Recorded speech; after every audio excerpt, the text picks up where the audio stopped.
Now that your Hydroseeder is all clean, you've got all the material out of the tank, it's time for some of the general maintenance that you need to perform.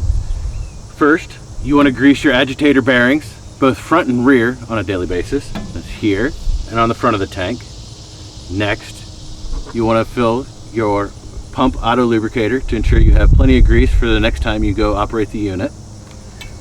You want to check your engine oil, make sure it's full and not low. Consult your engine manual for proper oil change intervals. Next, you want to grease your boom discharge swivels, both here and here. Last thing you want to check on a daily interval is your hydraulic fluid level. There's a sight gauge in the tank, so if you can see fluid in this sight gauge, your tank is properly filled and you have enough oil for proper machine operation. Now we'll go over the weekly maintenance that you need to perform on your Hydroseeder. First, you need to grease your pump bearings here and here. Check your air cleaner to make sure it's clean. And as we talked, you want to perform your daily maintenance.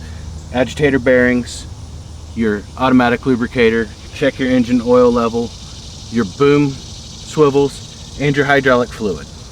That wraps up the daily and weekly maintenance items on the T60 and T75 Hydroseeders.